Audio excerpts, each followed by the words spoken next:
Mahirap paniwalaan kung gaano kaluho ang mga mayayaman sa Maynila.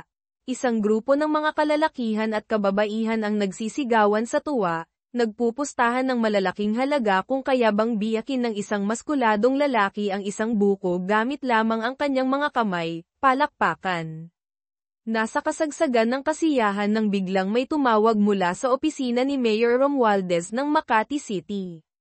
Matapos ang ilang maikling salita, ibinaba ng sekretaryo ang telepono at ipinarating ang mensahe ng kanyang boss. Pumayag na si Mayor na aprubahan ang pagpapatayo ng casino complex sa Manila Bay. Agad na naghiyawan sa tuwa ang lahat sa silid.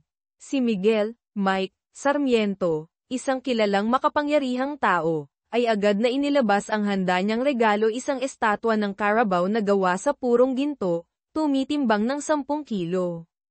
Panarinig ni Sarmiento na ang gintong iyon ay malinis, walang makakaalam kahit tanggapin pa ito, at umaasa siyang magiging matatag ang kanilang pagtutulungan. Sa ganoong paraan, matagumpay na naakit ni Sarmiento ang sekretaryo ng mayor sa kanyang panig. Ang buong eksena ay lihim na na-record. Nasa kamay na ni Sarmiento ang lisensya para sa kasino, ang susunod na hakbang ay ang paghahanap ng magandang lokasyon. Gayunpaman, ang gusaling tinitingnan ni Sarmiento sa maliit ay mayroon pa ring ilang maliliit na negosyong umaandar. Mabilis siyang nakaisip ng isang masamang plano. Kasagsagan noon ng pandemyang COVID-19, karamihan sa mga negosyo ay nahihirapan, kahit ang pambayad sa renta ay hirap maipunan. Sa panahong ito, lumitaw ang Pag-asa Lending, lumapit sa kanila, at nangako ng mga pautang na may napakababang interes upang tulungan silang malagpasan ang krisis. Para sa mga maliliit na negosyante, ito ay parang ulan sa tagtuyot. Lahat sila ay nagpapasalamat na pumirma sa kontrata ng pautang nang hindi ito binabasang mabuti. Kabilang sa kanila si Aling Nena Reyes, may-ari ng isang maliit na kapehan. Ngunit, makalipas ang ilang araw, isang gabi, biglang dumating ang tauhan ni Sarmiento na si Ramon de la Cruz. Bakit hindi nyo tinutupad ang usapan? Binabaan na namin ang interes nyo, hindi ba't pumayag kayong magbayad ng processing fee na 10% ng principal? Pumirma at nag-thumb mark na kayo. Ngayon, ang multa nyo ay umabot na sa 4 na milyong piso. Noon lamang napagtanto ni Aling Nena na naloko siya.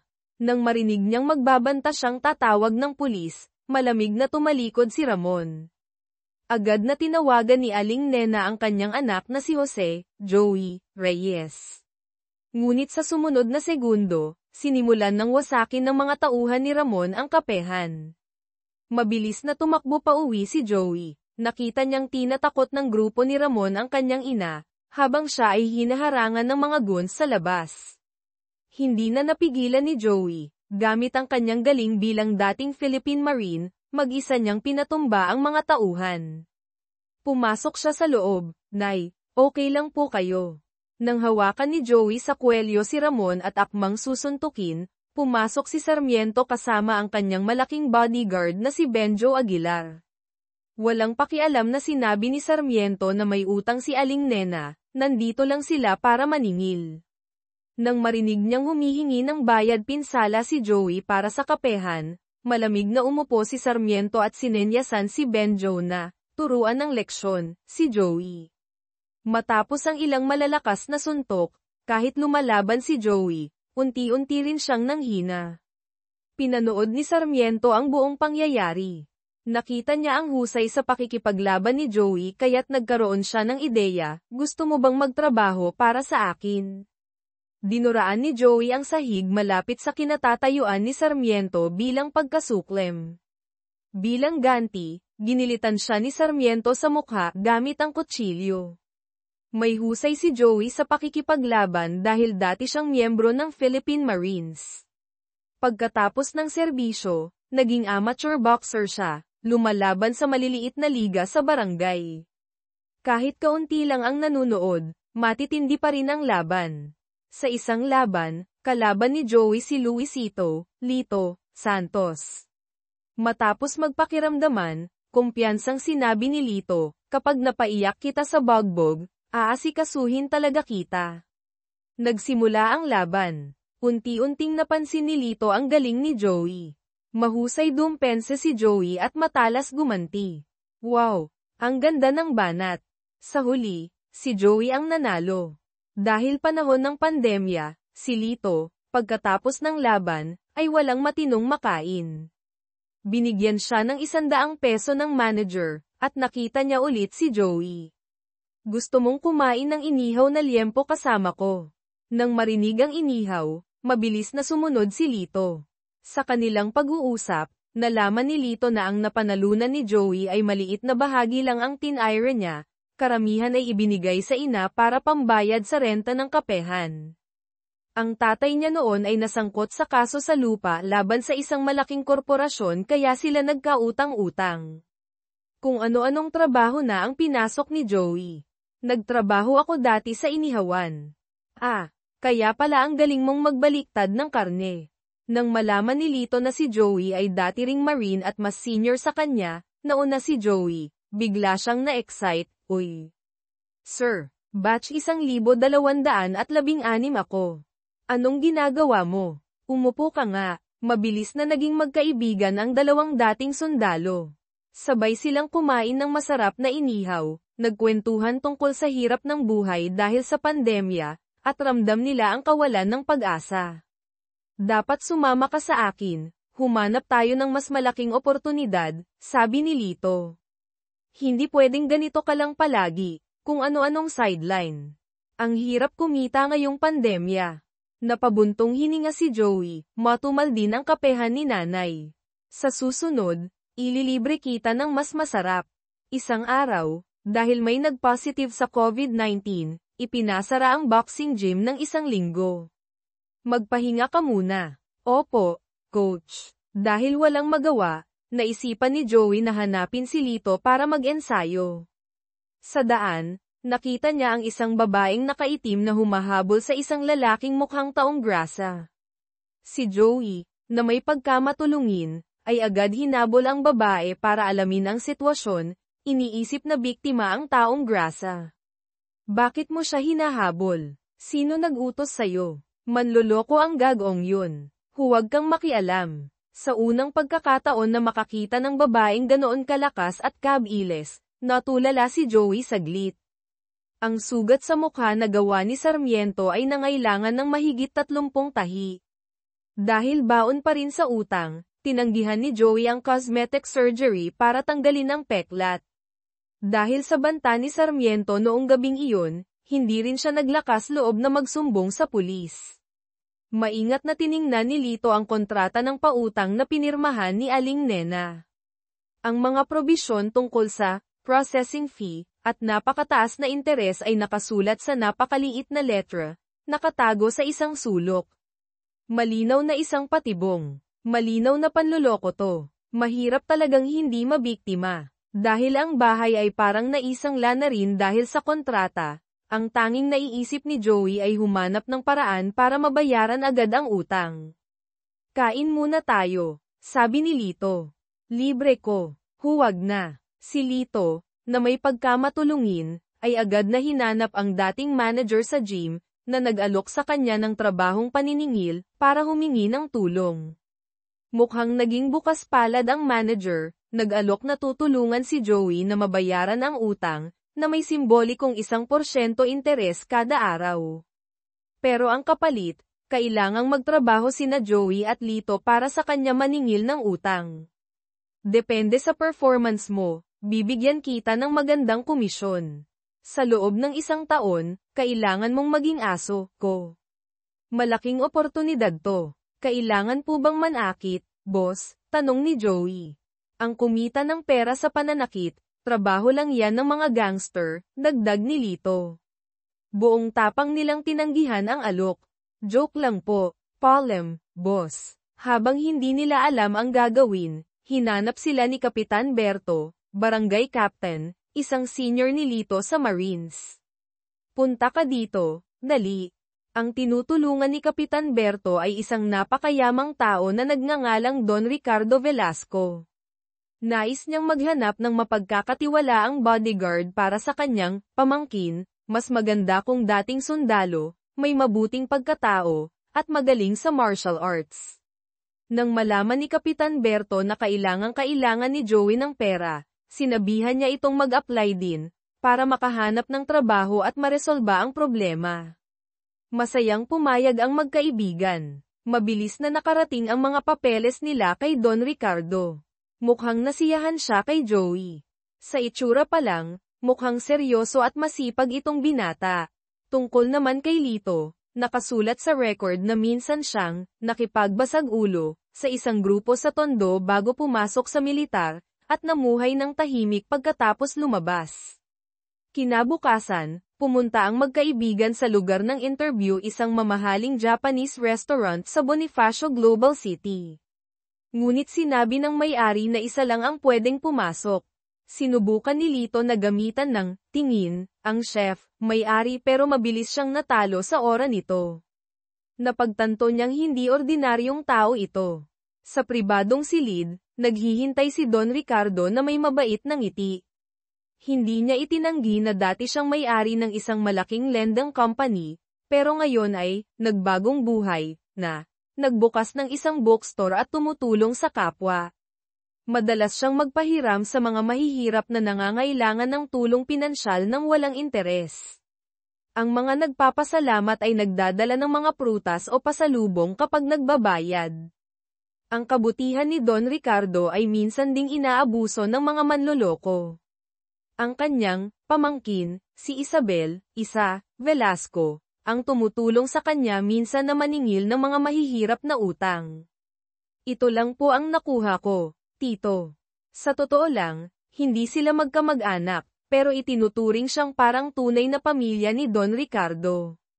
Gayunpaman, kahit magaling si Isa, babae pa rin siya at minsan ay nasusugatan kapag naniningil. Kaya nais ni Don Ricardo na kumuha ng bodyguard para protektahan siya. Si Joey, bagamat hindi magaling magsalita, ang kanyang sinseridad ang naging susi. Mukhang nasiyahan si Don Ricardo. Mukhang tahimik ang batang yan pero mabuti siyang tao. Mukhang kailangan niya talaga ng pera. Ayusin niyo na ang para sa kanya ngayong araw. Bilang pasasalamat kay Lito, inimbitahan siya ni Joey na kumain sa bahay nila kasama ang ina. Maya-maya lang, isang malaking sorpresa ang dumating. Kumatok ang driver ni Don Ricardo, si Mang Oscar. Personal niyang iniabot kay Joey ang 1,000,000 peso na cash advance na sweldo para sa 2 taon para mabayaran ang utang ng ina sa Pag-asa Lending. Niyakap ni Joey ang pera, lumuluha sa sobrang pasasalamat kay Don Ricardo. Nagsisi naman si Aling Nena dahil naapektuhan niya ang kinabukasan ng anak. Ngunit hindi siya sinisi ni Joey. Makakabangon pa rin ako pagkatapos ng 2 taon, Nay. Ang importante sa akin ay ang makasama kayo ng masaya. Salamat sa'yo, Lito. Kinabukasan, dinala ni Lito si Joey sa bookstore ni Don Ricardo sa tamang oras. Si Lito, kahit magaling magsalita, ay hindi napili bilang pangunahing bodyguard. Gayunpaman, nakiusap siya kay Don Ricardo na bigyan siya ng pagkakataong tumulong. Kayo po ang bahala, Don. Salamat po. Sinabi ni Don Ricardo na para maging opisyal ang trabaho, kailangang pumayag ang pamangkin niyang si Isa. Malaki ang tiwala niya kay Joey, binigyan pa niya sila ng ATM card na walang password para magamit sa mga gastusin sa trabaho. Pagkatapos, pumunta sila sa apartment ni Isa para hintayin siya. Natigilan si Joey nang makita ang litrato ni Isa, siya pala ang babaeng nakaitim na muntik na niyang mahuli noon. Sunod, napansin ni Lito na ang silid ay mukhang library pero ang mga estante ay puno pala ng cash. Habang namamangha si Lito sa silid na naglalaman ng 100,000 peso, nag-aalala naman si Joey. Natatakot siyang hindi siya tatanggapin ni Isa dahil sa nangyari dati. Gaya ng inaasahan, kahit anong galing ni Lito magsalita, malamig pa rin ang tugon ni Isa, na sanay kumilos mag-isa, hindi ko kailangan. Kahit kailan hindi ko kakailanganin. Lumayas kayo. Pero sabi ni Don Ricardo pwede kaming magstay dito, umalis na kayo sabi. Hindi tulad ni Lito na galit na lumabas, lumuhad si Joey. Nagamit na niya ang pera para pambayad utang. Kung hindi siya matanggap sa trabaho, hindi niya alam kung saan kukunin ang ipambabayad kay Don Ricardo. Si Isa, nang marinig ang paliwanag ni Lito, at marahil ay nakilala na rin si Joey, lumambat ang ekspresyon. Tumayo ka dyan. Kumain muna tayo. Masarap na hamburger. Oh. Ikinwento rin ni Isa ang tungkol sa kasong iniimbestigahan niya, si Mang Celso. Nagsinungaling itong may malubhang sakit ang ina para makahiram ng 500,000 peso kay Don Ricardo, tapos ay naglaho. Kamakailan, nalaman ni Isa na nagpapanggap itong taong grasa at namamaalamos malapit sa Baclaran Church, habang nagnanakaw ng mga ID ng mga tunay na palaboy para gamitin sa pagpaparehistro ng mga pekeng kumpanya at iligal na pangangalap ng pondo. Sa mas malalim na imbestigasyon, natuklasan niyang konektado si Mang Celso sa isang taong nakilala na ni Joey, walang iba kundi si Ramon de la Cruz. Inatasan ni Isa sina Joey at Lito na subaybayan ang grupo ni Mang Celso. Ano man ang mangyari, huwag kayong makikialam, kundi masisira ang plano. Kaya't lihim nilang sinundan ang 3 lalaking nakadisguise. Boss, okay ba yan? Hanap tayo ng hindi palasing. Kitang-kita nila kung paano ninakaw ng mga ito ang ID ng isang natutulog na taong grasa. Nang mapansin sila at isiniwalat ng isang matandang lalaki, binugbog nila ito. Kahit alam nilang pinagbilinan sila ni Isa na huwag makialam, ang konsensya ng 2 dating sundalo ay nag-uudyok sa kanilang kumilos. Pero si Joey, dahil sa kanyang kabutihang loob, ay kumilos pa rin. Pinalaki mo ang gulo. Buhay ng tao ang pinag-uusapan dito. Tulad ng inaasahan, nagalit ng husto si Isa Velasco nang malaman ang nangyari. Paano na to? Paano na? Nakakahiya. Sa pamamagitan ng diplomasya ni Lito Santos, nakakuha sila ng 5 minuto para makausap si Isa. Ayusin lang natin ang pakikitungo natin. Mag-sorry tayo agad, sabihin nating susunod na tayo, huwag na siyang magalit. Hindi na tayo pwedeng magtrabaho ng magkasama, galit na sabi ni Isa. Ang plano ko ay tahimik na sundan si Mang Celso para makakuha ng ebidensya. Yung ganoong klaseng pagbabalat kayo, kung ako yun, kahit 100 metro ang layo, makikilala ko pa rin. Susunod na po kami, huwag na kayong magalit. Ipinakita ni Joey kay Isa ang mahabang peklat sa kanyang mukha. Ipinaliwanag niya na kaya siya nakialam ay dahil ayaw niyang maging kasing sama at walang pakialam tulad ng mga tagapag-asa lendeng. Dahil sa mga tapat na salitang ito, humupa ang galit ni Isa at pinatawad sila. 10:00 ng umaga bukas, sa opisina ko. Sabi ko na nga ba? Nakahinga ng maluwag si Lito. Hindi nagkamali si Isa, mabilis na isinumbong ni Mang Celso kay Ramon de la Cruz na sinusundan siya. Nagalit si Ramon at agad na pinuntahan ang bookstore ayon sa itinuro ni Mang Celso. Sa kabutihang palad, nakita agad ni Isa ang kanilang pagdating sa CCTV. Mabilis niyang pinatay ang mga ilaw, isinara ng mahigpit ang roll-up door, at nagtago sa loob kasama sina Joey at Lito. Inutusan ng tusong si Ramon si Mang Celso na sip-in ng malakas ang roll-up door. Umalingaw-ngaw ang tunog ng bakal. Patunay na matibay ito. Kailangan ng heavy equipment para masira to, bulong ni Ramon. Sumenyas siyang umalis na sila. Nang makaalis na ang grupo ni Ramon, saka lamang nakahinga ng maluwag ang 3 sa loob. Kung paano sila natunton sa bookstore, hula ni Joey ay noong nakikipagbuno siya sa mga tauhan ni Mang Celso sa Baclaran, ang suot niyang sombrero ay ang sombrerong isinuot ni Isa ilang araw na ang nakalipas. Ang pagsipa naman sa pinto ay para subukan ang tibay nito. Dumating na rin si Don Ricardo Velasco matapos malaman ang balita. Nang marinig ang buong kwento, nadismaya siya kay Isa dahil sa padalos-dalos na kilos. Pero sumagot agad si Isa, mas dismayado po ako sa inyo, Tito. Isang utos nyo lang sa mga tao nyo, tapos na sana si Mang Celso at pati si Ramon. Pinakita niya kay Don Ricardo ang peklat ni Joey. Diretsahang sinabi na kung hindi parurusahan ang masasamang tao, mas marami pang mabubuting tulad ni Joey ang masasaktan nila. Yung perang pinapahiram nyo sa mahihirap, tito, sa bulsa lang din ng masasama mapupunta. Nang idagdag ni Joey na ang sumugat sa kanya, si Miguel Sarmiento, ay may katulad ding mahabang peklat sa kaliwang pisngi, natigilan si Don Ricardo, may naalala sa nakaraan. Pakialam mo nga para kay tito, apo, kung ang presidente ng Pag-asa Lending ay si Miguel Sarmiento nga ba? Samantala, si Miguel Sarmiento ay abala sa kanyang plano. Ang casino complex ay panakip-butas lamang. Ang tunay niyang layunin ay lihim na kunan ng video ang mga opisyal at mayayaman na ilegal na nagsusugal, gamitin ito para mangikil, at kung kinakailangan, ibigay ang ebidensya sa pulis. Kapag bumagsak na ang reputasyon at halaga ng hotel, kung saan itatayo ang kasino, bibilhin niya ito sa napakamurang halaga. Ngunit habang nagpapakasaya si Sarmiento sa kanyang plano, ang may-ari ng hotel, isang mayamang tagapagmana na si Paulo Say, ay dumating kasama ang pinsan niyang si Police Captain de la Cruz. Mukhang nanggugulo. Kuya, kapag nalasing ako at nanggulo, awatin mo ako ha, sabi ni Paulo sa pinsan. Ikukulong kita agad, pabirong sagot ni Kapitan de la Cruz. Matapos ang ilang tagay, lumabas ang kayabangan ni Paulo.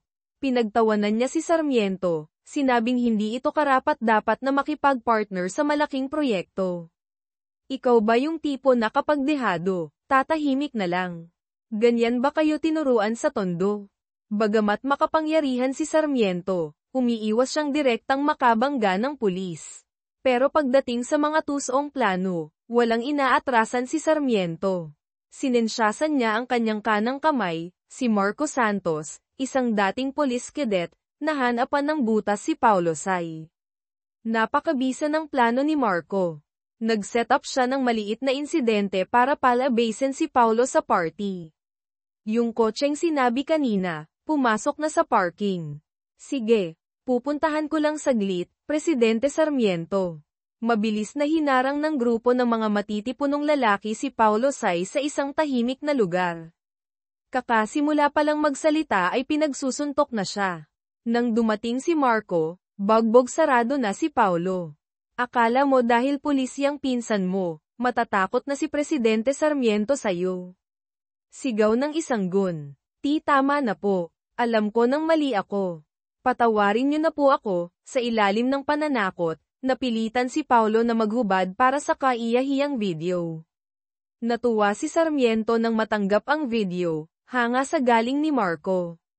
Ang mga ganitong klaseng video na pwedeng ipang-blackmail, may isang USB pa siyang puno nito sa kanyang safe. Sa kabilang banda, nakumpirma ni Don Ricardo na si Miguel Sarmiento nga ang nasa likod ng Pag-asa Lending.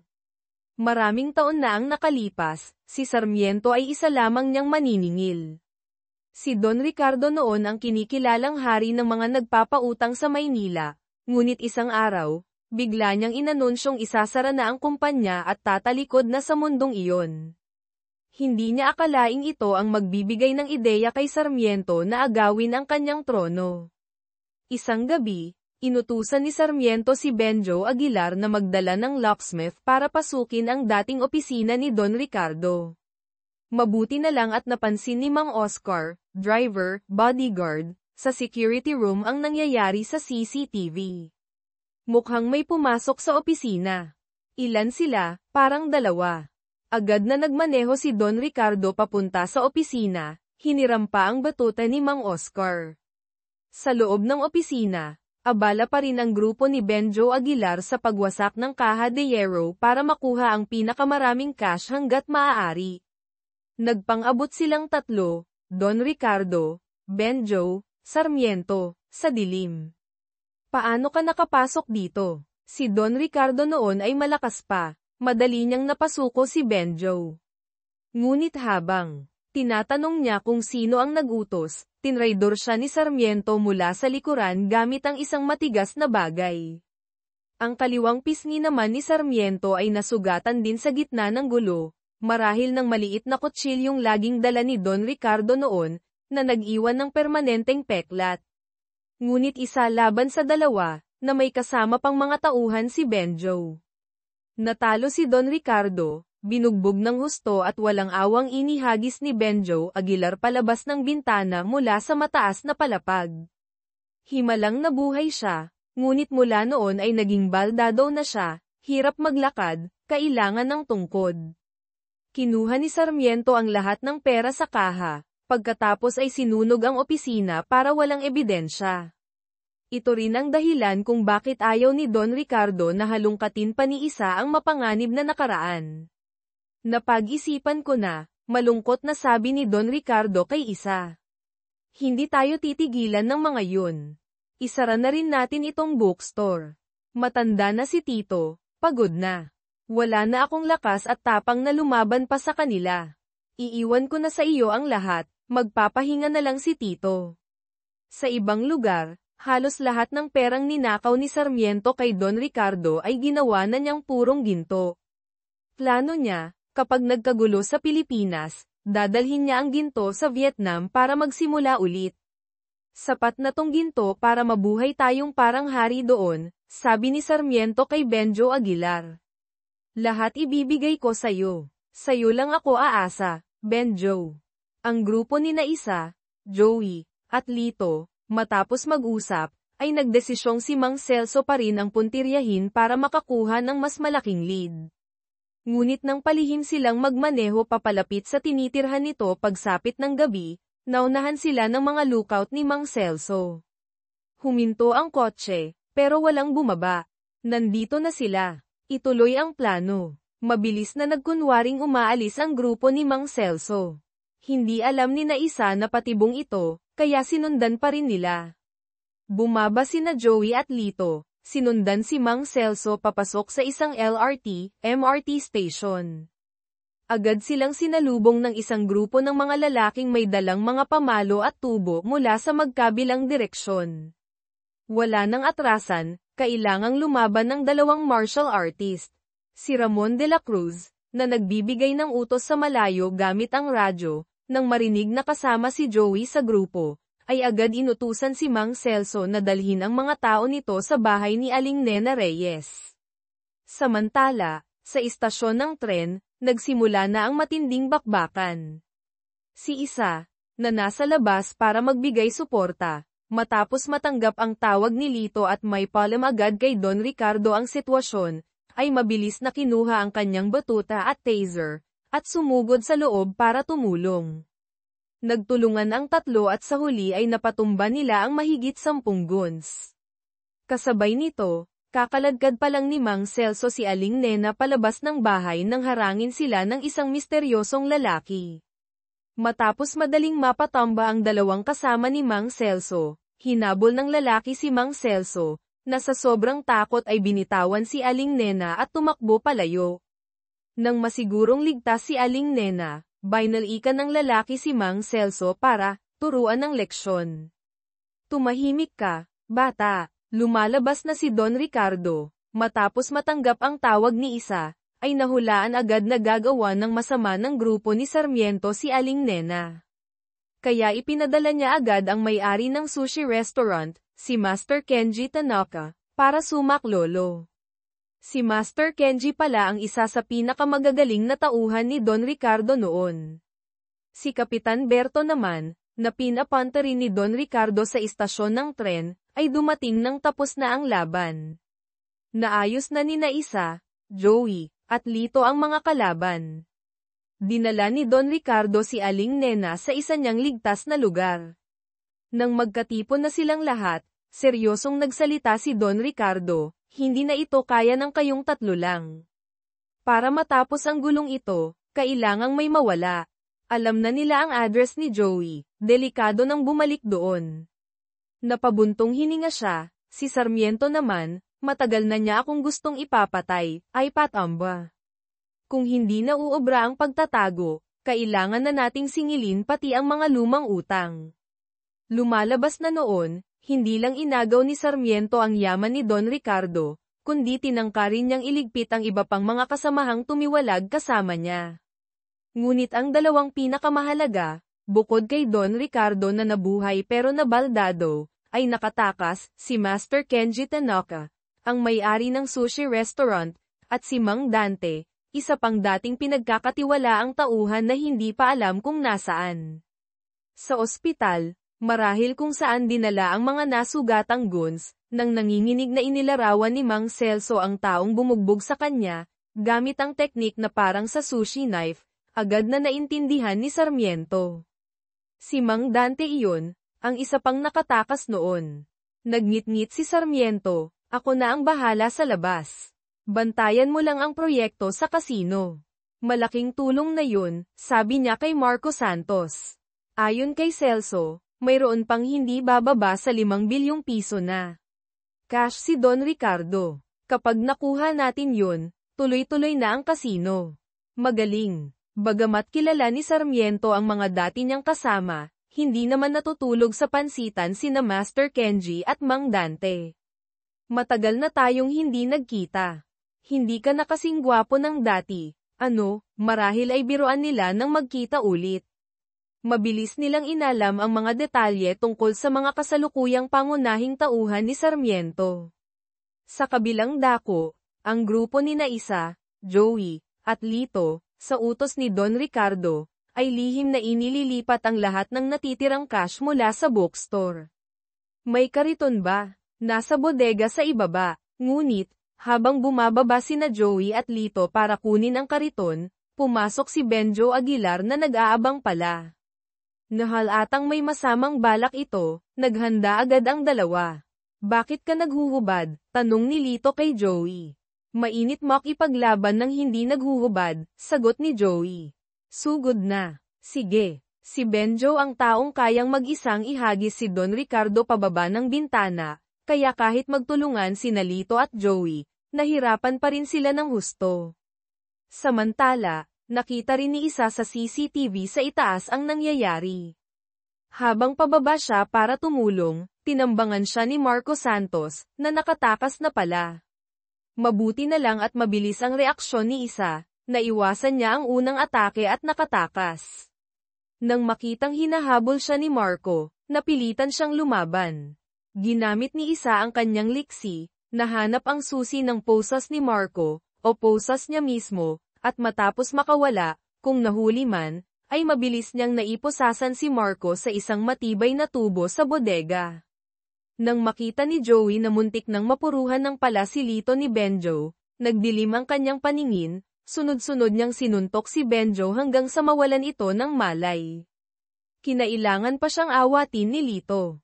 Habang tinatalian nila ng cable si Benjo, dumating si Isa. Nang makuha na nila ang kariton at makaakyat, wala na si Marco Santos, nakawala na ito. Nakabalik na pala si Marco sa kanyang sasakyan at nagre-report kay Sarmiento sa telepono, hindi ko makontak si Benjo. Malubha rin ang tama ko sa mukha at labi. Kailangan ko munang pumunta sa klinik. Gago ba to? Gusto mo na bang mamatay? Sigaw ni Sarmiento sa telepono. Gusto mo bang ikaw ang unahin kong ipapatay, ay patambo bago sila?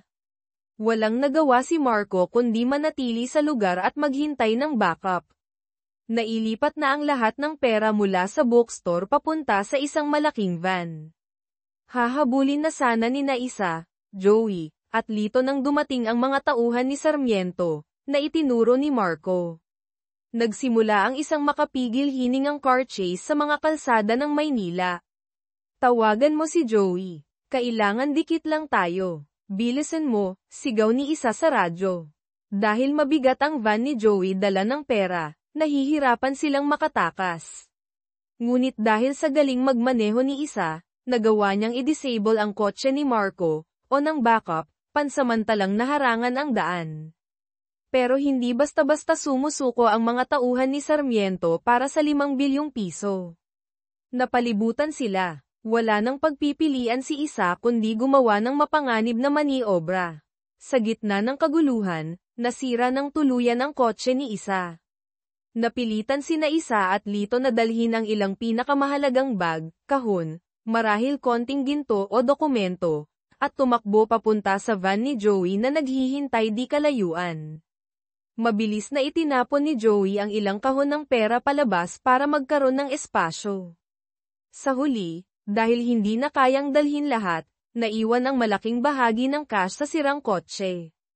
Ilang saglit bago sila maabutin, matagumpay na nakasakay sina Isa at Lito sa van ni Joey at nakatakas. Sa kabilang linya, si Don Ricardo, matapos malaman ang balita at masigurong hindi malubhang nasaktan ang tatlo, ay bahagyang nakahinga ng maluwag, kahit pa nawala ang pera. Kumusta kayo? Ano man ang nangyari, bukas pumunta kayo sa restaurant. Nawala ko po ang pera, tito. Pasensya na po, puno ng pagsisising sabi ni Isa. Ang importante, sigurado ka bang hindi ka nasaktan? Tanong ulit ni Don Ricardo, mas inaalala ang kanilang kaligtasan. Opo, tito. Ngunit ang mga kalupitan ni Miguel Sarmiento sa mga nakaraang taon ay hindi na makayanan pa ni Don Ricardo Velasco. Nagpa siya siyang gumanti agad. Inutusan niya si Master Kenji Tanaka na sundan si Benjo Aguilar na sugatan, matapos makipaglaban kina Joey at Lito, na dinadala sa ospital, at sabayan ito ng motorsiklo para matukoy kung saang ospital, Makati Medical Center, madalas dalhin ni Sarmiento ang kanyang mga tao. Bagamat hindi gaanong malubha ang mga pinsala ni Benjo, maliban sa mga pasa at posibleng bahagyang pinsala sa eardrum, nahulaan pa rin ng tusong si Sarmiento ang plano. Iniwan nila si Benjo doon hindi dahil abala sila sa paglipat ng pera kaya wala silang oras sa kanya. Siguradong gagawa ng paraan ang mga yun para saktan ako gamit si Benjo. Marco, magpadala ka pa ng mga tao para magbantay ng mahigpit sa Makati Med, pasuotan mo sila ng damit ng pasyente o staff, ihalo mo sa karamihan, magdala sila ng gamit, armas. Si Sarmiento, na minsan ding sinanay ni Don Ricardo, ay nahulaan din na marahil ay naimbestigahan na ng kalaban ang tungkol kay Ramon de la Cruz. Kaya inutusan din niya si Marco Santos na palihim ding subaybayan si Ramon. Pati ang posibilidad na ipadala ni Don Ricardo si Master Kenji, na kilala sa galing sa motorsiklo, para sumubaybay ay nahulaan din niya. Dahil sa mahusay na ipinakita ni na Isa, Joey, at Lito, labis na nasiyahan si Don Ricardo, lalo na kay Joey. Napansin din niyang simula nang makilala ni Isa ang dalawa, naging mas masayahin ito. Subalit, ayaw na ni Don Ricardo na masangkot pa ang tatlong kabataan sa madugong labanang ito. Sinabihan niya si Joey na dalhin ang ina nitong si Aling Nena sa Palawan para magtayo ng maliit na kapehan, at siya na ang bahala sa lahat ng gastos. Gusto ko pong tumulong, tito, mariing sabi ni Joey. Hanggat hindi nahuhuli si Sarmiento. Malaki na ang naitulong mo, iho. Hindi po, gusto ko pong tumulong hanggang sa huli. Nagpunta ang grupo sa sushi restaurant ni Master Kenji. Ang husay niya sa kutsilyo ay hindi lang sa labanan kamangha-mangha, kundi pati sa paggawa ng sushi na nagpapasabog sa panlasa ng lahat. Tungkol sa susunod na plano, matapos mag-usap ang grupo, Don Ricardo, Kenji, Mang Dante na dumating na rin, Isa, Joey, Lito, napagdesisyonan nilang hatiin ang puwersa sa dalawa, ang unang grupo, sa pamumuno ni Master Kenji na pinakamabilis kumilos, kasama si Isa, ang haarang at magliligpit sa kanang kamay ni Sarmiento na si Ramon de la Cruz. Pagkatapos magtagumpay, saka palang ipapaalam sa ikalawang grupo. Ang ikalawang grupo, sa pamumuno ni Mang Dante kasama ang dalawang batang mandirigma na sina Joey at Lito, ang papasok sa ospital, Makati Med, para dakpin ng buhay si Marco Santos. Ang dahilan, si Marco ay dating pulis, maaaring hindi lubos ang katapatan kay Sarmiento, at napilitan lamang sumunod dahil sa katusuhan at kalupitan nito. Umaasa silang makakakuha ng mahalagang impormasyon mula kay Marco. Ang grupo naming Marines, siguradong malaki ang maitutulong, excited na sabi ni Lito. Napangiti si Mang Dante, dati rin akong Marine, bata. Kung ganoon, sir na po ang itatawag ko sa inyo. Akmang say saludo si Lito. Umupo ka nga, salot, biro ni Mang Dante. Ako'y nakamotorsiklo, kaya kahit matalo, mabilis akong makakatakas, sabi ni Kenji. Mabilis din ang scooter ko, hirit ni Isa. Tiningnan siya ni Kenji, wala akong sinabi. Bago kumilos, pumili sina Master Kenji at Isa ng isang malakas na sports car na gamay ni Isa. Tinuruan din siya ni Kenji ng ilang teknik sa offensiba at depensabang pagmamaneho. Perpekto. Tinuruan naman ni Mang Dante sina Joey at Lito kung paano gamitin ang ordinaryong kutsilyo bilang epektibong sandata, lalo na ang tamang hawak para hindi madulas at paano ito isabay sa kanilang mga suntok. Ang ganitong hawak sa kutsilyo, ibig sabihin, may alam to, paliwanag ni Mang Dante sa isang partikular na hawak. Nang handa na ang lahat, nagsimula na ang operasyon. Sa sasakyan, binili ng mabuti ni Mang Dante sina Joey at Lito. Pagpasok niya sa ospital, kapag nagbigay siya ng hudyat na tumakas, maaaring isang lihim na senadoryas, kailangang umalis agad sila ng walang pag-aalinlangan. Siya na ang bahala sa loob. Malinaw na handa si Mang Dante sa pinakamasamang mangyayari. Sa panig ni Isa, nang makita niya ang sasakyan ni Ramon de la Cruz na pumasok sa isang tahimik na lugar, posibleng underground parking, agad niyang sinabihan si Kenji. Mag-isang pumasok si Kenji sa paradahan gamit ang motorsiklo.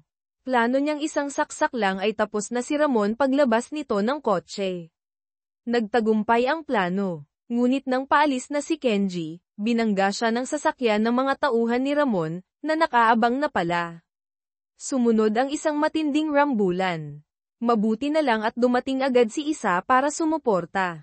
Sa tulong niya, nakatakas ang sugatang si Kenji. Matagumpay silang nakaalis. Si Mang Dante, matapos matanggap ang balita ng tagumpay ni Kenji, bago ito inatake, ay bumaba na rin ng sasakyan para simulan ang plano sa Makati Medical Center. Sakto namang nakita niya si Marco Santos na pumasok sa hagdanan. Agad silang sumunod, ngunit napansin pa rin sila ng mga tauhan ni Sarmiento, na nagpanggap na staff ng ospital, na nagbabantay doon. Sina Joey at Lito ang humarap sa mga humahabol na tauhan. Diretsong sinugod ni Mang Dante si Marco Santos at pinatulog ito gamit ang isang mabilis na tira. Matapos ang misyon, dinala nila si Marco sa isang ligtas na bodega na naihanda na. Kumuha kayo ng tubig na may asin, utos ni Mang Dante. Ito na siguro. Nakahanap si Joey ng malaking supot ng asin. Saan ang tubig? May gripo sa baba. Habang tinatalian ng dalawang nakatatanda, dumating na rin si Kenji. Kahit sugatan, si Marco. Tumawag si Don Ricardo, 5 minuto pa. Darating na si Tito. Sabihan mo si Isa at ang dalawang bata na magbantay sa tabi. Ibuhos. Gaano karami? Tanong ni Lito. Ayon sa bilin ng mga nakatatanda, nakagawa ang 3 kabataan ng isang timbang tubig na may maraming asin. Opisyal nang nagsimula ang interogasyon. Hindi malinaw kung ano ang layunin ni Don Ricardo, pero pinaiwan niya ang 3 kabataan para masaksihan ito.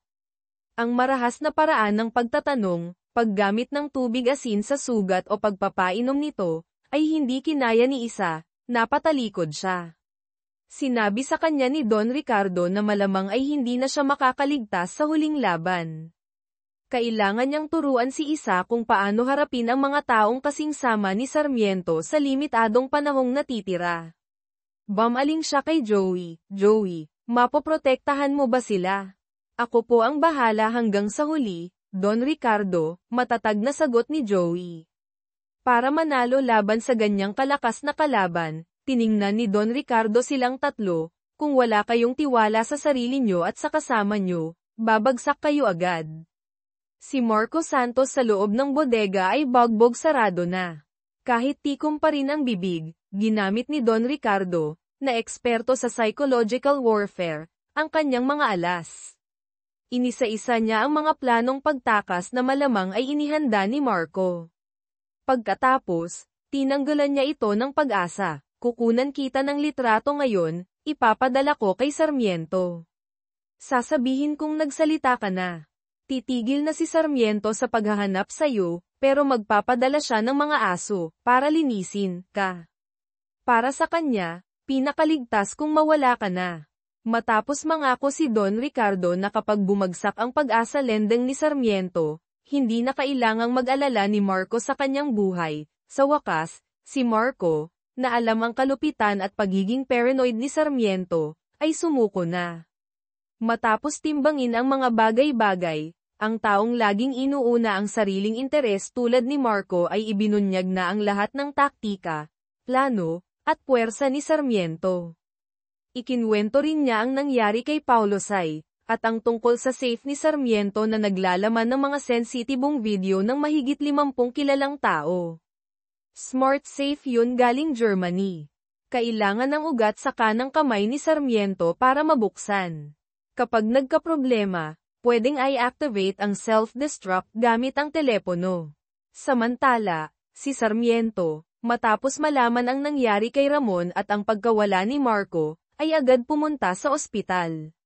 Ngunit ang nakita lang sa CCTV ay ang pagdukot kay Marco ng 3 tao, hindi makilala, malapit sa hagdanan. Walang CCTV sa loob ng hagdanan. Walang nakakaalam kung ano ang nangyari sa loob. Kumusta si Ramon? Tanong ni Sarmiento. Hindi pa rin po nagigising, boss. Hanapin niyo ang management ng mga kalapit na building.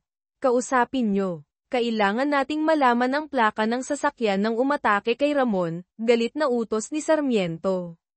Dahil wala na si Marco Santos para magbigay ng impormasyon mula sa loob, si Kapitan de la Cruz, pinsan ni Paulo Say, ang naging target ni Sarmiento.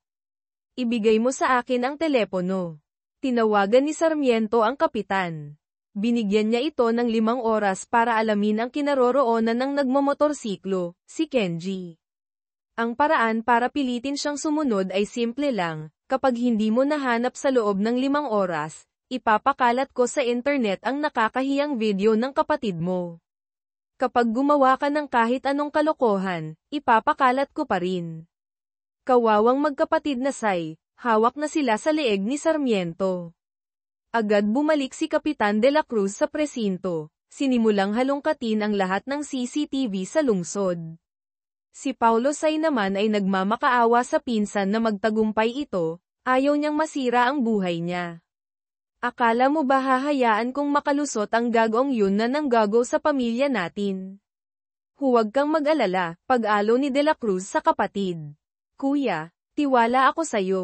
Samantala, masaya si Don Ricardo dahil sa tagumpay ng unang operasyon. Nangako siyang pagkatapos ng lahat, kapag nabawi na niya ang perang ninakaw ni Sarmiento, ililibot niya sa mundo sina Isa, Joey, at Lito. Sina Joey at Lito naman ay hindi pa rin makapaniwala at nasusuklem sa mga karumal-dumal na plano ni Sarmiento. Basta kumita lang ng pera, gagawin niya lahat, bulong ni Lito. Hindi ka kikita ng ganyang kalaki kung susunod ka sa batas, mapait na sabi ni Joey. Nakakatakot talaga, buntong hininga ni Don Ricardo. Minsan, pinipilit tayo ng lipunan na uminom ng mapapait na alak, iinumin niyo ba? Tiningnan niya ang 2 binata. Hindi pa kayo nalalasing kahit minsan. Iniisip na malamang ay puspusan na ang paghahanda ni Sarmiento para sa huling laban. Sinabi ni Don Ricardo na ang kailangan nilang gawin ngayon ay mabilis na makuha ang USB drive sa safe, para gawing kakampi nila ang mga kaaway ni Sarmiento. Dahil sa matagumpay na unang operasyon, naging mataas ang kumpiyansa ng lahat para sa mga susunod na hakbang. Kaya't nag-inuman sila para mag-celebrate, maliban kay Joey. Kung mahina ang tolerance, huwag nang magpanggap, biro ni Kenji kay Lito na medyo tinatamaan na. Pagod tayong lahat ngayon. Oo, umuwi na kayo ng maaga para makapagpahinga. Magandang gabi po, Tito, Sir Kenji, Sir Dante.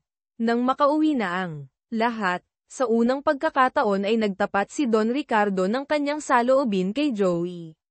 Lumalabas na ang dahilan kung bakit niya binuwag ang kumpanya noon ay dahil sa mga gawain ni Sarmiento na palala ng palala. Marami siyang tinulungang mahihirap noon na pinahiram ng walang kondisyon. Ngunit lingid sa kaalaman niya, ginamit ni Sarmiento ang pangalan niya para maningil ng kung ano-anong bayarin, na nagtulak sa mga taong iyon sa desperasyon. Kabilang dito ang ama ni Isa Velasco, maaaring hindi nakabayad at tinakat ni Sarmiento hanggang sa mapahamak. Ang matinding guilt na iyon ang nagtulak kay Don Ricardo na hanapin at kupkupin si Isa. Kaibigan siya, ng papa ko, sabi noon ni Isa kay Joey tungkol kay Don Ricardo.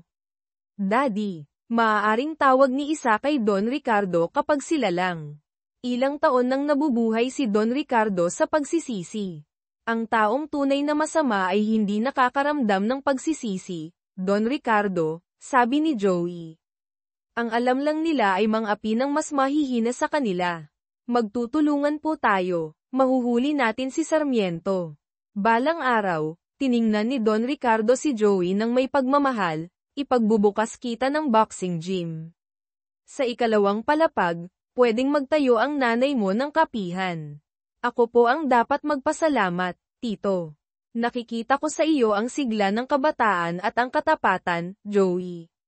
Sa kabilang banda, dahil sa sipag at pressure, natuntun din ni Kapitan De La Cruz ang address ng bahay at sushi restaurant ni Master Kenji Tanaka, ang huling lugar kung saan nakita ang motorsiklo nito sa CCTV. Si Sarmiento naman, na nawalan ng dalawang importanteng tauhan, si Ramon ay comatose, si Marco ay bihag, ay handang-handa na sa kanyang ganti. Dala ang mahigit 100 armadong tauhan, dumiretso siya sa lugar ng bahay at sushi restaurant ni Master Kenji. Kasabay nito, natuklasan na rin niya ang lugar kung saan tinanong si Marco, marahil may iniwang bakas si Marco o dahil sa investigasyon. Naghihinala siyang nagsalita na nga si Marco. Isang grupo ng tauhan ni Sarmiento ang naghahalughog sa bahay ni Kenji, base sa address sa ID. Kumatok sila sa pinto at nagpanggap na kapitbahay sa ibaba. Sino yan? Tanong ng buntis na asawa ni Kenji. Tumutulo po ang kisame namin, pwede po bang petangnan? Sino daw? Tanong ni Kenji sa asawa. Yung taga-baba raw, tumutulo daw ang kisame nila. Agad nakutuban ni Kenji na may mali. Hinailan niya ang asawa papasok sa kwarto. Tumawag ka agad ng pulis. Huwag na huwag kang lalabas. Kinandado niya ang pinto ng kwarto, habang naghahanda sa pakikipaglaban. Ngunit hindi kaya ng isang tigre ang isang kawan ng lobo. Nang bumagsak ang sugatang si Kenji, sakalang pumasok si Sarmiento. Tinanong niya kung nasaan si Don Ricardo at ang iba pa. Nang hindi magsalita si Kenji, o sinadyang magsinungaling, sinenyasan ni Sarmiento ang mga tauhan na, iligpit, na silang mag-asawa. Mula sa impormasyon sa bahay ni Kenji o sa mga tauhang nagmamanman, nalaman ni Sarmiento ang address ng sushi restaurant. Kinaumagahan, ang lahat sa villa ni Don Ricardo ay hindi pa alam ang panganib na paparating. Si Mang Dante, pagkatapos mag-almusal, ay papunta na sa sushi restaurant, hindi alam na ang kanyang assistant, na naiwan sa tindahan, ay pinatay na. Pagkatapos niyang magbihis ng pang-chef, biglang lumitaw si Sarmiento kasama ang kanyang mga tauhan. Paano ka nakarating dito? Gulat na tanong ni Mang Dante. Sinabi sa akin ni Kenji Tanaka, walang kagatol-gatol na pagsisinungaling ni Sarmiento. Iipinapatay mo na sila. Nanggigigil na tanong ni Mang Dante. Si Sarmiento ay armado mula ulo hanggang paa, kasama pa ang napakaraming tauhan, kaya kahit lumaban ng buong tapang si Mang Dante, hindi niya ito nakayanan.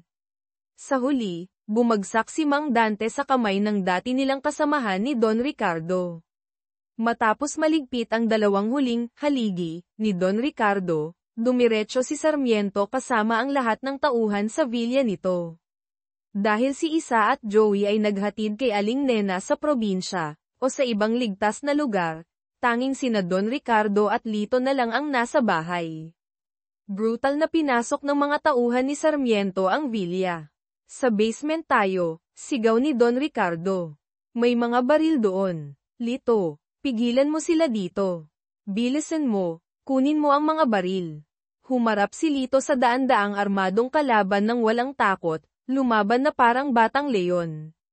Ngunit isa laban sa 100. Halatang napapagod na si Lito.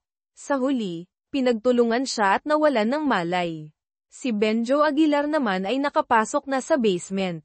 Bagamat may baril si Don Ricardo, limitado lang ang bala, at hindi na kasing liksi ng dati ang kanyang katawan. Muli siyang nahulog sa kamay ni Benjo Aguilar. Ang utak ng lahat, si Miguel Sarmiento, ay nagpakita na. Wala nang lakas si Don Ricardo para lumaban pa. Sa huli, Pumanaw siya sa kamay ng demonyong minsan niyang kinupkop at tinuruan. Nakita ang ginto at pera sa safe sa basement, halos mapunit ang bibig ni Sarmiento sa pagtawa. Inutos niyang sunugin ang villa para walang maiwang bakas. Nang makabalik sina Isa at Joey, nagliliyab na ang villa. Walang pag-aalinlangang sumugod si Joey sa loob. Natagpuan niya at nailabas si Lito na walang malay sa gitna ng apoy. Tumakbo si Isa pababa sa basement, nakita ang bangkay ni Don Ricardo, at tuluyan ng gumuho ang kanyang mundo. Tito Ricardo, gumising po kayo. Lolo, nasa panganib ang sitwasyon, pilit na inilabas ni Joey si Isa na humahagulgol, habang kailangan nilang isugod si Lito sa ospital. Sa ospital, dahil sa tindi ng mga sugat at posibleng kakulangan ng dugo, dahil sa pandemya o ibang dahilan, walang sapat na dugo na O-type, o type ng dugo ni Lito. Hindi nagdalawang isip si Joey, agad siyang nag-alok na mag-donate. Sapat na po ba to para mabuhay si Lito, Dok? Tanong ni Joey sa doktor. Mukhang kailangan pa ng ilang bag. Kung ganoon, kunan niyo pa po ako ng isa pa. Hindi ako mamamatay sa konting to. Kailangan kong iligtas ang kaibigan ko. Salamat sa iyo. Sa labas ng operating room, nakatulala si Isa, naaalala ang mabait ng ngiti ni Don Ricardo, hindi mapigil ang pagpatak ng kanyang mga luha. Nagsisisi siya ng husto, iniisip na dahil sa katigasan ng ulo niya noon at sa mga desisyon nila kamakailan, maraming tao ang namatay. Sa huli, nagpa siya si Isa na umalis na lang ng Pilipinas ang lugar na puno ng sakit. Hindi siya nagpaalam, nag-iwan lang ng maikling sulat o wala, na ikinagulat at ikinalungkot ni Joey nang malaman niya, pagkatapos maging stable ni Lito. Sa kabutihang palad, nalagpasan ni Lito ang panganib.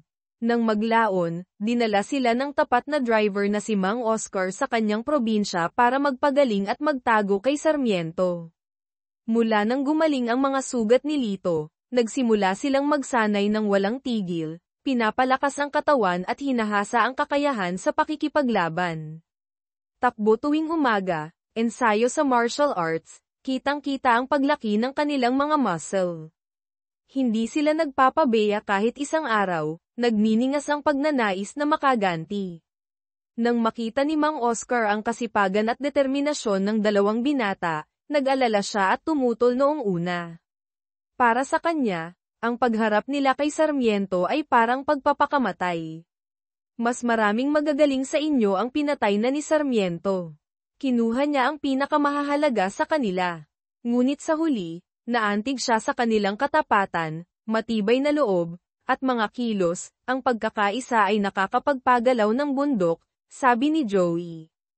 Ibinigay ni Mang Oscar ang huling perang ipon na lihim na iniwan ni Don Ricardo sa kanya. Inayos niya ang kanilang matutuluyan, mas sikreto, at isang lumang sasakyan nang magpasya silang bumalik sa Maynila. Ang tanging hiling niya ay ingatan nila ang kanilang mga sarili.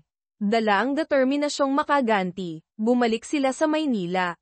Pansamantala silang tumuloy sa isang maliit na apartment na inayos ng apo ni Mang Oscar, na nasa ibang bansa. Pasok, alis na ako, sabi ng apo, o caretaker, sa telepono o sa note. Kapag ginalaw niyo ang gamit ko, tatawag ako ng pulis. Ito ang number ko, subukan niyong huwag tumawag sa akin. Bye-bye. Konting patawa para mabawasan ang tensyon. Pagkatapos mag-usap, nagpasya silang humanap ng tulong. Ang una nilang nilapitan ay si Kapitan Berto, ang unang tumulong sa kanilang makahanap ng trabaho kay Isa. Noon lang nalaman ni Kapitan Berto ang masamang balita, pinatay ni Sarmiento sina Don Ricardo, Master Kenji, at Mang Dante. Hindi magandang biro yan. Natulala si Kapitan Berto, namutla. Si Don Ricardo, bakit siya namatay? Bakit walang nagsabi sa akin para makapaghanda man lang ako? Labis ang kanyang sakit at galit. Sunod, hinanap nila ang taong walang katapatan, si Mang Celso. Nang makita niyang napatumba ni na Joey at Lito ang dalawang kasama niyang goons sa isang iglap lang, natakot si Mang Celso at nagmakaawa, magsasalita ako. Sasabihin ko lahat, huwag niyo lang akong sasaktan.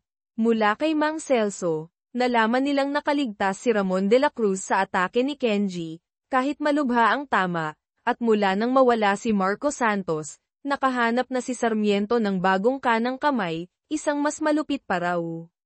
Ngayon, ang atensyon ni Sarmiento at ng mga negosyante ay nasa proyekto ng hotel, casino, na nasa huling yugto na ng negosasyon.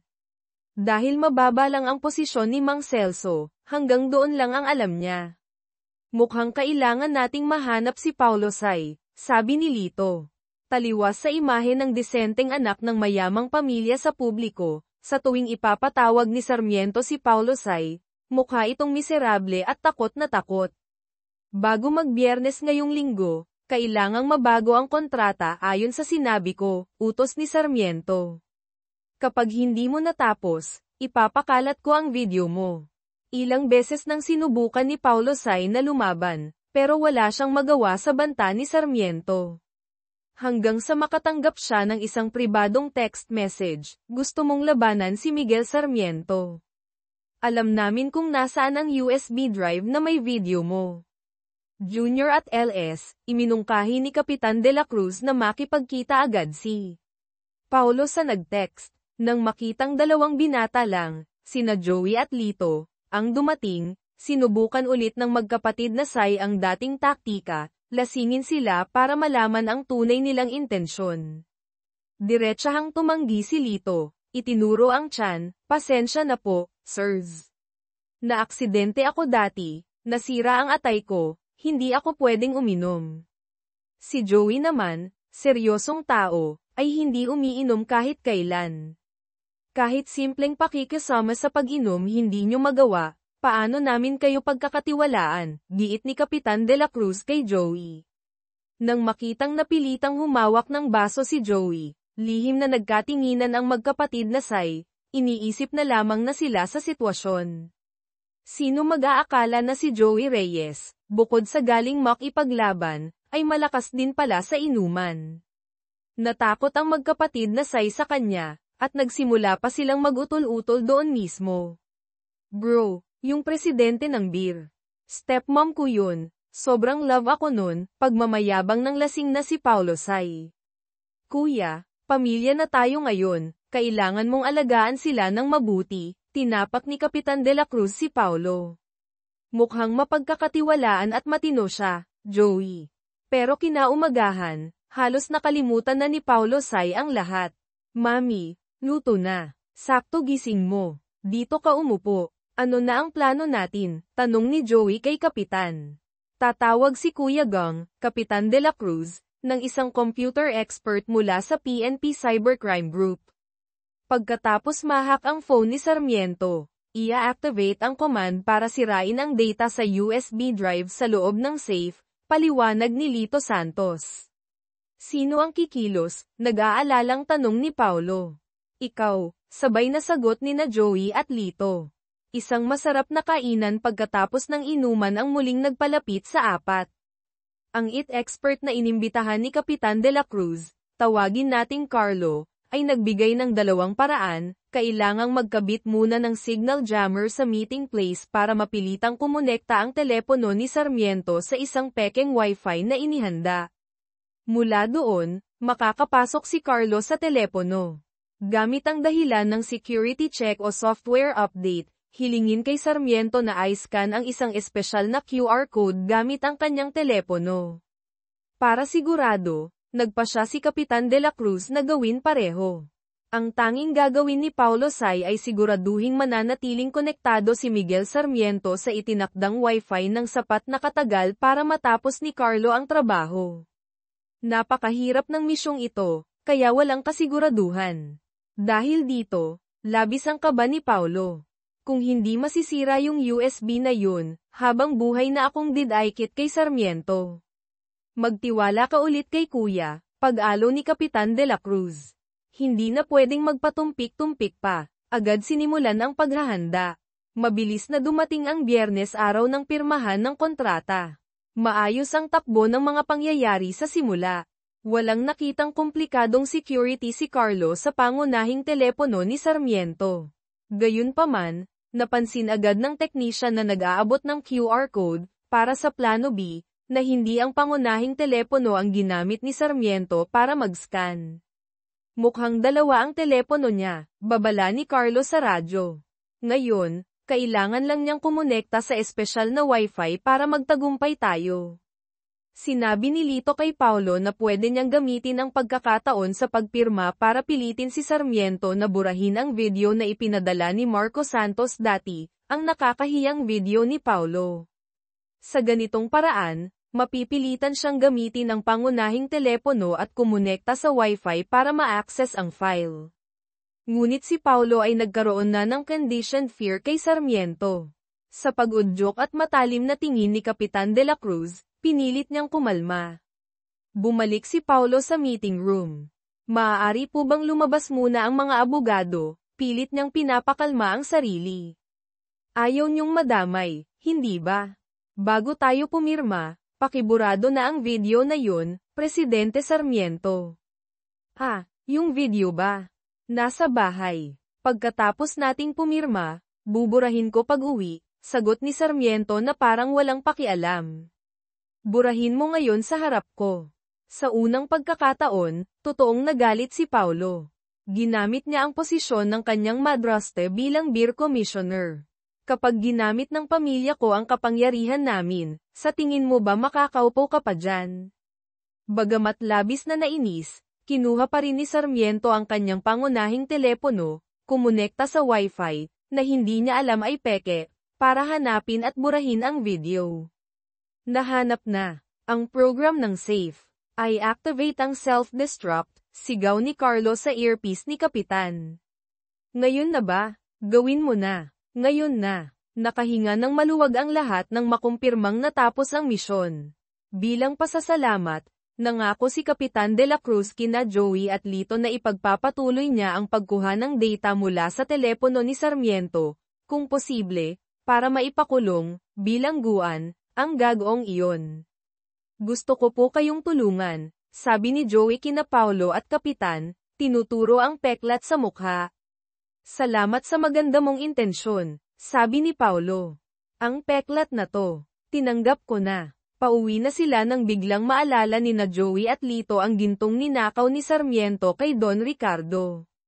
Kapag may naramdaman siyang kakaiba, siguradong tatakas yun dala ang pera't ginto, sabi ni Lito. Kailangan nating habulin, harangin natin siya. Samantala, si Sarmiento, matapos ang matagumpay na pirmahan, pag-uwi sa kanyang mansyon ay nakaamoy ng kakaibang sunog. Pagbukas niya ng safe at makita ang sirang USB drive at walang lamang data, nagwala siya sa galit. Nagngingit-ngit si Sarmiento. Nagpa siya siyang walisin na ang lahat ng natitirang kalaban. Agad niyang tinawagan ang kanyang koneksyon sa loob ng PNP, si Sergeant Gomez. Dahil napakahusay magtago ni Gomez, kahit si Kapitan de la Cruz ay walang kaalam-alam. Katunayan, si de la Cruz pa mismo ang kusang nagbahagi kay Gomez na nakuha na niya ang listahan ng mga biktima ni Sarmiento mula sa data ng telepono, salamat kay Carlo. Mabilis na ipinarating ni Gomez ang impormasyong ito kay Sarmiento. Kailangan mong hanapin lahat ng sangkot dito, sigaw ni Sarmiento sa telepono. Bawat isa, bibigyan kita ng 5 milyong piso. Sa totoo lang, galit lang si Sarmiento dahil naloko siya sa USB. Kahit nasira na ito, may backup pa siya sa kanyang personal na computer. Kaya hawak pa rin niya sa leeg ang mga tao sa video. Mabilis na natunton ni Sergeant Gomez, gamit ang credit card history at iba pang impormasyon, ang posibleng lugar kung nasaan si Mang Oscar. Mula doon, nagpadala si Sarmiento ng mga tao para maghanap sa bawat bahay. Itong matandang to, tingnan mong mabuti. Pinakita ng mga goons ang litrato ni Mang Oscar sa isang kapitbahay. Si Mang Oscar. Tatay siya ng kaibigan ko. Ikakasal na kasi ako kaya balak kong magbigay ng imbitasyon. Nagsinungaling ang kapitbahay para protektahan si Mang Oscar. Kilala ko siya, buwan-buwan akong nagpapadala sa kanya ng isang sakong bigas, sabi ng isa pa. Gayunpaman, mabilis na may mga tauhan ni Sarmiento na lumitaw sa harap ng bahay ni Mang Oscar.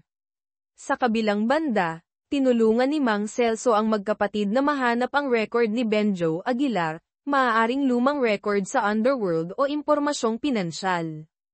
Pinaalalahanan sila ni Mang Celso, karaniwan, may bayad ang ganitong mga pabor. Sapat na ba to? Nag-abot si Joey ng 500 peso. Isang piraso lang. Salamat ha. Bulong ni Mang Celso. Punyeta, ang ibig kong sabihin, 500,000. Habang nagbabalak silang gamitin ang computer para mag-research, pumasok si Maria, pamangkin, kakilala ni Kapitan Berto. Sumimangot siya, amoy tigre, maangas, basagulero, kayong dalawa. Ako nang bahala sa amoy na to, nakangiting sabi ni Lito. Habang nagbibiruan silang tatlo, tumunog ang telepono ni Joey. Numero ni Benjo Aguilar. Sa sumunod na segundo, ipinadala ang litrato ni Mang Oscar na bagbog sarado, nakahandusay sa lupa. Sa loob ng 1 oras, pumunta kayo sa Glorieta Shopping Mall, utos ni Benjo. Kapag tumawag kayo ng pulis, ililigpit ko siya. Habang naghahanda silang umalis, kinuha rin ni Maria ang kanyang gamit, posibleng crossbow o maliit na baril, at gustong sumama. Hindi pwede. Masyadong delikado, pigil ni Joey. Ano pang tinatanga-tanga nyo dyan? Mauubusan na tayo ng oras, pagmamadali ni Lito. Sa ngayon, ang tanging mahihingan nila ng tulong ay si Kapitan Berto. Kahit hindi pa lubos na magaling ang sugat niya mula sa insidente sa bahay ni Kenji, tumulong pa rin siya. Nang makita siya ng tatlo, marahil may kakaibang gamot na pinahid, nagulat sila. Nakita ko to sa bahay kaya pinahid ko. Mukhang matagal nang nakatago kaya medyo makati, kinamot ni Kapitan Berto ang balat. Bago pa ako magka-allergy, bumaba na kayo. Kaya pansamantalang nabuo ang 4 na miyembrong team. Ayon sa plano, aakyat sina Kapitan Berto at Maria sa mataas na palapag ng isang gusali sa tapat ng Glorieta, gagamit ng long-range weapon, crossbow, baril, para magbigay suporta. Sina Joey at Lito naman ang papasok sa mall mula sa pangunahing pasukan para harapin ang kalaban. Nasaan si Mang Oscar? Tapusin sila. Mabilis na sumiklab ang labanan sa loob ng mall, posibleng gabi na o sa lugar na walang gaanong tao. Dahil maraming harang at posibleng may mga sibilyan, hindi maiwasang magkamali si Maria sa pag-asinta. Mabuti na lang at kahit sugatan si Kapitan Berto, malakas pa rin siya. Nakipagsabayan siya sa bagong tauhan ni Sarmiento, Eddie. Epektibo ang matinding training ni Joey nitong mga nakaraang araw, kaliwat kanan ang kanyang atake. Ano ba yan? Nakahiga ka pa dyan. Bumangon ka, sigaw ni Joey sa isang gun na pinabagsak niya. Si Kapitan Berto, dahil sa sugat, ay unti-unting nanghina laban kay Eddie. Sakto namang dumating si Lito. Nagtulungan sila ni Kapitan para mapatamba si Eddie. Habang tinatapos, nilito si Eddie, tinali o pinatulog, ginamit naman ni Joey ang kanyang boxing skills at lakas para patumbahin si Benjo Aguilar. Para mapaamin si Eddie kung nasaan si Mang Oscar, kinailangan nilang gumamit ng hindi magandang paraan. Ako na ang bahala sa asong ulol na to na nangangagat kahit saan, sabi ni Maria. Mukhang sanay din siya sa mga ganitong sitwasyon. Takpan mo ang kamay ni Maria, sabi ni Kapitan Berto kay Lito. Buti na lang hindi pa ako kasal, bulong ni Eddie nang makita ang gamit, posibleng plies o bagay na pan-torture. Pero kung wala to, hindi na ako makakapag-asawa. 3, 2, 1, teka lang, magsasalita na ako, sigaw ni Eddie. Isinakay nila sina Eddie at Benjo sa magkaibang trunk ng kotse. May iwan si Kapitan Berto para piliting umamin si Benjo kung saan itinago ang backup safe at ang natitirang ginto, kung meron. Ang 3 kabataan naman ay sumunod kay Eddie para iligtas si Mang Oscar. Dahil malapit sa area of responsibility ni Kapitan De La Cruz ang lugar, tumawag pa rin sila sa kanya dahil sa pag-aalala. Agad nag-dispatch ng mga pulis si De La Cruz. Tulad ng inaasahan, kasama si Sergeant Gomez sa mga rumesponde. Mabilis na nakarating ang balita kay Sarmiento. Agad niyang inutos na ilipat si Mang Oscar. Paparating na ang mga pulis. Linisin nyo na dyan. Nang dumating sina Joey, Lito, Maria, at ang mga pulis, sa pangunguna ni De La Cruz, wala nang tao doon. Napilitan silang bumalik muna para maghintay ng balita. Hindi rin naging maganda ang resulta kay Kapitan Berto.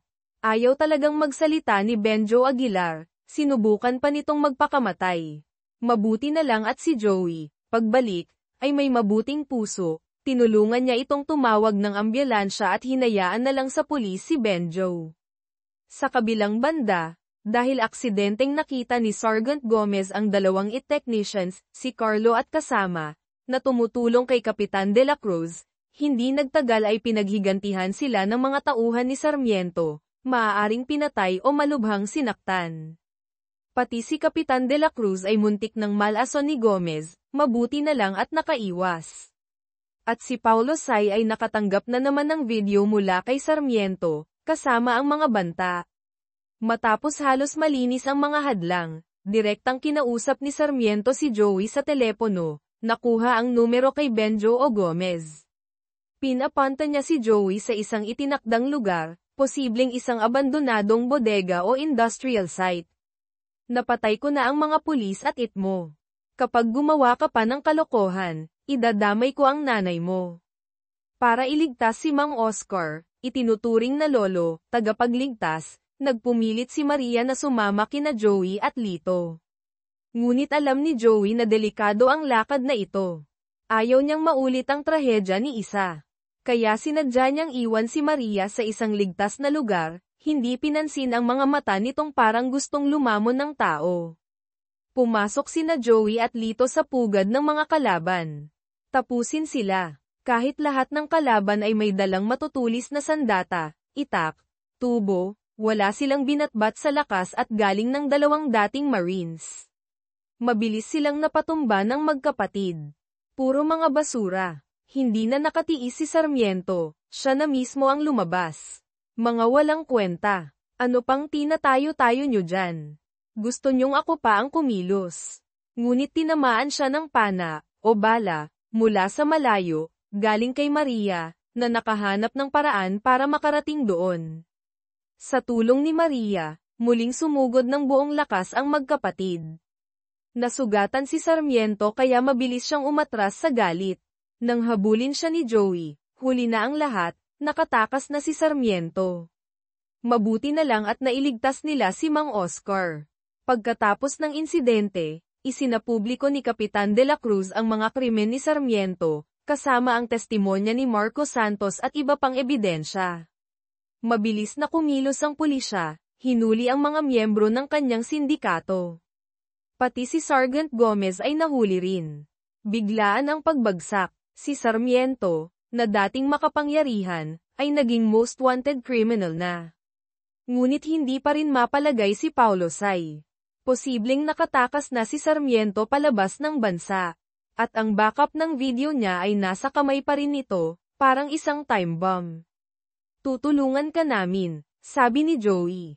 Mahahanap kaya natin si Marco Santos. Baka alam niya kung saan nagtago si Sarmiento. Ngunit sa ngayon, maliban sa bank account ni Marco, wala nang ibang lead ang mga pulis. Muli silang lumapit kay Mang Celso. Tunay ngang bihasa sa laman loob, nagbigay ng ideya si Mang Celso, kailangan lang nilang magdeposito ng 10 milyong peso sa account ni Marco, mag-iwan ng mensahe, at siguradong si Marco na mismo ang tatawag. Tulad ng inaasahan, kinabukasan ay tumawag si Marco Santos, gamit ang bagong numero. Nahanap na ba ng pulis ang ebidensya laban kay Sarmiento sa bahay niya? Alam mo kung saan siya tumakas, hindi ba? Tulungan mo kami, sabi ni Joey. Hindi inaasahang humingi si Marco ng 50 milyong peso. Kapag hindi ibinigay ang pera, sa loob ng 4 na araw, tuluyan nang aalis si Sarmiento sa Pilipinas. Wala silang ganoong kalaking pera kaya lumapit sila kay Paulo Say. Naantig si Paulo sa katapatan at determinasyon ng dalawa, kaya pumayag siyang magbigay ng pera. Sisiguraduhin kong masisiyahan ka. Kailangan mong tuparin ang usapan. Sabi ni Paulo kay Marco sa telepono. Tumyupad sa usapan si Marco Santos matapos matanggap ang pera. Alauna ng madaling araw bukas, may isang cargo ship na aalis mula Pantalan ng Maynila, South Harbor, papuntang Ho Chi Minh City, Vietnam. Ang ginto at pera ay itinago niya sa container na may numerong TJBU 9004230. Paano kami makakasakay sa barko? Tanong ni Joey. Bibigyan ko kayo ng contact number. Sabihin niyong ako ang nagrekomenda. Kayo na ang baalang makipag-usap sa presyo. Sa tulong ng contact, lihim na nakasakay ang magkapatid sa cargo ship. Naghiwalay sila para simulan ang paghahanap sa malawak na barko. Hindi nagtagal, natanong ni Joey si Miguel Sarmiento. Habang nagtatago at naglalaban sa barko, ginamit ni Sarmiento ang dati niyang taktika, nagtago ng patalim sa sapatos.